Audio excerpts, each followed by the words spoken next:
He gripped the steering wheel with the same precision that had once guided him through Monaco's narrow streets at breakneck speeds, but now he was driving Route 47 through downtown traffic at exactly 25 miles per hour. The irony wasn't lost on him, from the fastest sport in the world to the slowest commute in the city. Welcome to Interesting Human Stories. Before we dive into this incredible tale of speed, sacrifice, and second chances, tell me in the comments what city you're watching from today. And if you believe that everyone deserves a chance to rebuild their life, hit that subscribe button. These stories remind us that heroes come in the most unexpected forms. The alarm clock buzzed at 4:30 a.m., just as it had every weekday for the past 4 years. Marcus Rivera stretched his 48-year-old frame and rolled out of the narrow bed in his studio apartment on the south side of Chicago. The walls were bare except for a single framed photograph that he kept face down on the nightstand, a picture he couldn't bring himself to look at but couldn't bring himself to throw away. By 5:15 a.m., Marcus was walking through the employee entrance of the Chicago Transit Authority's Western Division garage.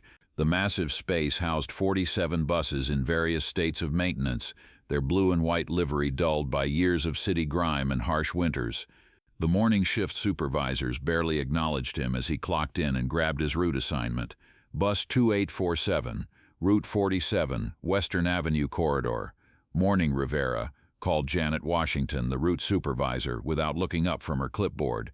"You've got 2847 again. She's been pulling to the left, but maintenance says it's fine." Marcus nodded and headed toward his assigned bus.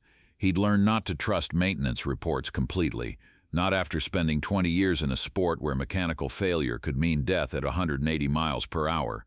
Bus 2847 was a 2018 New Flyer XD40, a 40-foot articulated bus designed for urban transit, not speed. It could barely reach 65 miles per hour on a good day, and its top speed was electronically limited to prevent accidents. For a man who had once routinely exceeded 200 miles per hour on the straightaways at Monza, driving a city bus was like conducting a symphony orchestra with mittens on. Marcus began his pre-trip inspection, a routine that other drivers completed in 5 minutes but took him 15. He checked tire pressure, brake systems, steering responsiveness, engine fluid levels, and emergency equipment with the methodical precision of someone who understood that mechanical systems could fail at the worst possible moment. "Rivera, you done with your inspection yet?" shouted Tony Kowalski, a fellow driver who'd been working the route for 12 years. "It's a city bus, not a space shuttle." Marcus ignored the comment. Just as he ignored the daily jokes about his careful driving style, his obsessive vehicle maintenance, and his refusal to run yellow lights or take shortcuts through residential neighborhoods. The other drivers called him Grandpa behind his back, not knowing that he'd once been nicknamed El Rayo, the Lightning, by racing fans across 3 continents. Route 47 ran north-south along Western Avenue, one of Chicago's longest and busiest streets. It was a working-class route that served hospitals, schools, shopping centers, and apartment complexes. The passengers were mostly healthcare workers, students, elderly residents, and people who couldn't afford cars, the invisible backbone of the city's economy. Marcus knew every stop, every traffic light, every pothole along the 14.2-mile route. He'd memorized the timing of the signals, the peak congestion points, the intersections where accidents were most likely to occur. It was a skill set developed during his Formula One career, where knowing every inch of a racetrack could mean the difference between winning and crashing. His first pickup was always at the Western Blue Line station at 6:45 a.m. A handful of early commuters would board, mostly hospital workers heading to the University of Illinois Medical Center. They were tired, focused on their phones, barely acknowledging the man behind the wheel who was responsible for their safety. "Excuse me, driver," said a regular passenger, Maria Santos, a nurse who'd been riding his route for 2 years. "Could you maybe speed up a little? I'm running late for my shift." Marcus glanced in his rearview mirror at the woman in scrubs who always sat in the third seat on the right side. "I'll do my best to keep us on schedule, ma'am, but I won't compromise safety." It was the same conversation he'd had hundreds of times with hundreds of passengers. They wanted speed, efficiency, shortcuts. They wanted him to run yellow lights, to weave through traffic, to drive like the city was a racetrack. They had no idea that he'd spent 20 years learning the difference between fast and reckless, between confident and dangerous. Marcus Rivera hadn't always been a bus driver. For 2 decades, he'd been one of the most successful Formula One drivers in history, with 47 Grand Prix victories, 3 World Championship titles, and a reputation for aggressive but calculated racing that had made him a global superstar. Born in Mexico City to a working-class family, Marcus had discovered racing at age 8 when his father, a mechanic, took him to a go-kart track.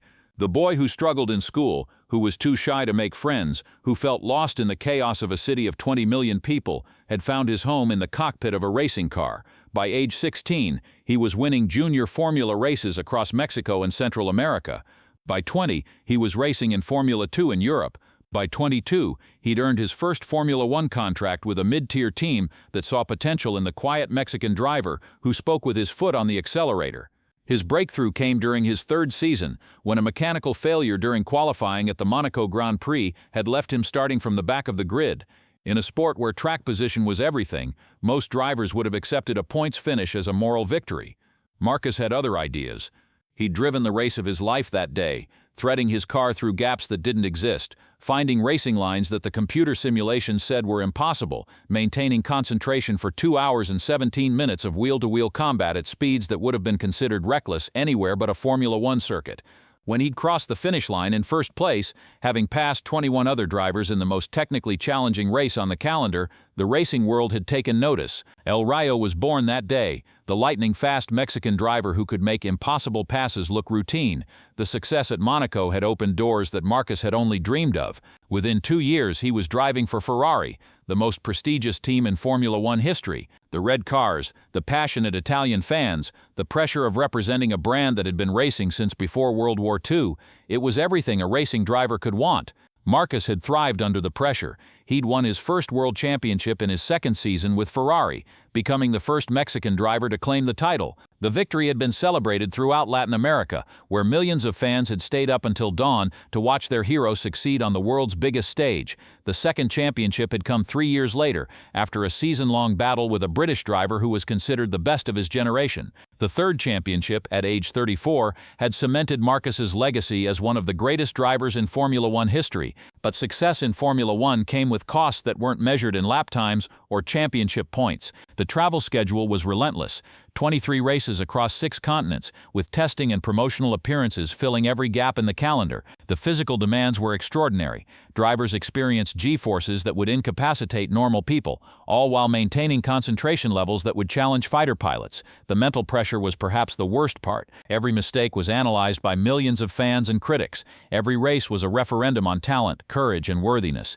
The margin between success and failure was measured in thousands of seconds, and the difference between a good day and a career-ending accident could come down to a single moment of inattention.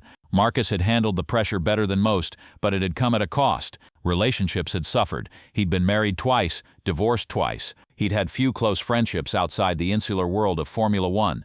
He'd missed family gatherings, holidays, and ordinary moments that regular people took for granted.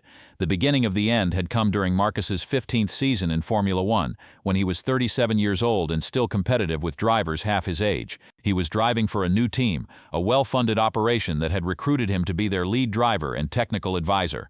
The accident had happened at the Belgian Grand Prix, on the notorious Eau Rouge corner, where Formula One cars climbed a steep hill at nearly 200 miles per hour. It was a corner that separated great drivers from good ones, a place where courage and physics intersected in ways that could be beautiful or terrifying. Marcus had been fighting for position with 2 other drivers when a sudden rainstorm had hit the track. Racing in wet conditions was one of his specialties. He'd won several races in conditions that other drivers found impossible. But this time, something had gone wrong.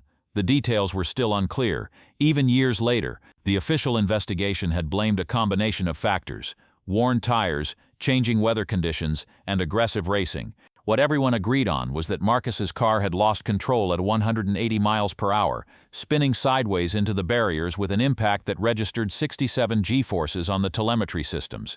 He'd survived, but barely. 3 broken ribs, a punctured lung, a severe concussion, and damage to his inner ear that affected his balance and spatial awareness. The physical injuries had healed within 6 months, but the psychological damage had been deeper and more permanent. The condition was called post-concussion syndrome, and it was more common among Formula One drivers than the sport liked to admit. The repeated impacts of high-speed racing, even minor ones that seemed routine, could accumulate over years into brain trauma that affected everything from memory to reflexes to emotional regulation. Marcus's symptoms had been subtle at first. Difficulty concentrating, sensitivity to light and noise, problems with depth perception. But as he'd attempted to return to racing, it had become clear that the lightning-quick reflexes and split-second decision-making that had made him a champion were no longer reliable. During a test session at the team's private track, Marcus had made a mistake that should have been impossible for a driver of his experience. He'd misjudged a simple corner, running wide and nearly hitting a barrier at relatively low speed. It wasn't dangerous, but it was telling. "Marcus," his team principal had said after reviewing the data, "your reaction times are off by about 0.2 of a second. In Formula One, that might as well be 2 minutes. 0.2 of a second, 0.2 seconds, an interval so brief that normal people couldn't perceive it. But in Formula One, where races were won and lost by margins measured in thousandths, it was an eternity. It was the difference between threading the needle through traffic and becoming a casualty statistic." The medical retirement from Formula One had been announced quietly, without fanfare. Marcus Rivera, 3-time world champion, had simply stopped appearing on racing circuits around the world. The sport moved on, as it always did, with younger drivers taking his place and fans gradually forgetting the man who had once been El Rayo. The years following Marcus's retirement from racing had been the darkest period of his life. He'd tried various roles within the sport: television commentary, driver coaching, team consultation, but nothing had felt meaningful after the pure adrenaline rush of competitive driving. Depression had set in gradually, like a slow leak in a tire that eventually leaves you stranded. The man who had once commanded million-dollar racing cars found himself unable to get out of bed some mornings. The athlete who had thrived under pressure couldn't handle the simple decision of what to have for breakfast. Therapy had helped, along with medication and the slow recognition that his identity couldn't be entirely tied to his racing career. But rebuilding a life from scratch at age 40 was more challenging than any race he'd ever won. The idea of driving a city bus had come from his therapist, Dr. Elizabeth Chen, who specialized in helping professional athletes transition to post-career life. "You need to find a way to use your skills in a new context," she'd explained during one of their sessions. "Your expertise with vehicles, your understanding of safety systems, your ability to handle responsibility, these are valuable abilities that don't disappear just because you're not racing anymore." The Chicago Transit Authority had been surprisingly willing to hire a former Formula One driver, partly because of his clean driving record and partly because of the positive publicity it might generate. Marcus had completed the commercial driver's license training in half the usual time, demonstrating vehicle control skills that impressed even veteran instructors. What Marcus hadn't expected was how much he would come to care about his passengers and the responsibility of public transportation. In Formula One, he'd been responsible for his own safety and performance. As a bus driver, he was responsible for the well-being of 60 people at a time, many of whom depended on public transit as their lifeline to employment, healthcare, and education. He'd begun to recognize regular passengers, learning their stops, their schedules, their small daily struggles. There was Mrs. Patterson, an elderly woman who rode to dialysis treatments 3 times a week. There was James, a college student who worked 2 jobs while studying engineering. There was Dr. Reyes, a resident physician who often fell asleep on the late-night route after 18-hour shifts. These weren't racing fans cheering from grandstands. They were ordinary people living ordinary lives, who trusted him to get them safely from point A to point B. It was a different kind of responsibility, but no less important than what he'd experienced on racing circuits. Marcus had started taking pride in small victories, maintaining perfect punctuality, helping elderly passengers board safely, keeping his bus clean and well-maintained. The other drivers might mock his careful approach, but his route had the lowest accident rate and highest customer satisfaction scores in the Western Division. The moment when Marcus's 2 worlds collided came on a rainy Thursday morning in October, during the peak of rush-hour traffic. He was navigating the intersection at Western and North Avenue, one of the most congested points on his route, when he noticed a familiar face in the crowd of pedestrians waiting to cross. Standing at the bus stop was Carlos Mendoza, a Mexican sports journalist who had covered Formula One for 15 years. Marcus recognized him immediately. Mendoza had interviewed him dozens of times during his racing career, and they developed a professional friendship based on their shared background. Marcus tried to keep his head down as Mendoza boarded the bus, hoping that 4 years of ordinary life had changed his appearance enough to avoid recognition. But as he accepted the fare and made change, he saw the moment of recognition flicker across the journalist's face. "Marcus," Mendoza said quietly, in Spanish. "Marcus Rivera? Is that really you?" The other passengers paid no attention to the conversation in Spanish between the bus driver and the well-dressed man with the press credentials. But for Marcus, it was like having his 2 lives suddenly and unavoidably intersect. "Hello, Carlos," Marcus replied, also in Spanish, keeping his voice low. "Yes, it's me." Mendoza took a seat near the front of the bus, his expression mixing surprise with something that might have been respect. For the remainder of the route, Marcus was acutely aware of being observed by someone who had known him when he was famous, successful, and seemingly invincible. After completing his morning shift, Marcus found Carlos Mendoza waiting in the parking lot of the CTA garage, holding 2 cups of coffee and wearing the expression of a journalist who had stumbled onto the story of a lifetime. "Can we talk?" Carlos asked, offering one of the coffees. They'd found a quiet diner a few blocks away, where Marcus had reluctantly agreed to explain his transformation from Formula One champion to city bus driver. Carlos had listened without judgment as Marcus described the accident, the diagnosis, the depression, and the slow process of rebuilding his life. "Why didn't you tell anyone?" Carlos had asked. "Your fans. They still wonder what happened to you. There are conspiracy theories, rumors about financial problems or personal scandals. People assume the worst when someone just disappears." Marcus had considered the question carefully. "Because I didn't want to be remembered as the champion who got brain damage. I didn't want people's pity or their attempts to help. I wanted to figure out who I was when I wasn't El Rayo." Carlos had nodded understanding. "And who are you now?" "I'm a bus driver," Marcus had said simply. "I transport people safely from one place to another. It's not glamorous, but it matters." The article that Carlos wrote was published 3 weeks later in a major Mexican sports magazine, with the headline "From Monaco to Michigan Avenue, The Secret Life of Marcus Rivera." It was a respectful piece that focused on Marcus's transition and his commitment to public service, rather than sensationalizing his fall from fame. The reaction to Carlos's article was immediate and overwhelming. Within days, news outlets around the world were picking up the story of the Formula One champion turned bus driver. Social media exploded with comments ranging from admiration to disbelief to criticism. Some people praised Marcus for his humility and dedication to public service. Others questioned why a millionaire former athlete was taking a job away from someone who really needed it. Racing fans were divided between those who respected his choice and those who felt betrayed by his disappearance from the sport. The Chicago Transit Authority, initially concerned about the media attention, quickly realized that Marcus's story was generating positive publicity for public transportation. Ridership on Route 47 increased as people came to see the famous bus driver in person, though Marcus tried his best to treat everyone the same regardless of their motivation for riding. "Marcus," said Janet Washington, the route supervisor, during a meeting with CTA management, "we've had 3 news crews wanting to film your route this week. Corporate is asking if you'd be willing to do some promotional work for the system." Marcus had declined the promotional opportunities, just as he'd declined interview requests from major television networks and offers from racing teams who wanted to hire him as a consultant. He'd found something valuable in his anonymity, and he wasn't eager to give it up. 6 months after Carlos's article was published, Marcus had settled back into his routine. The media attention had largely faded, leaving him to focus on the work he'd come to value, safely transporting the people of Chicago from their homes to their jobs, their schools, their medical appointments, their daily struggles and small victories.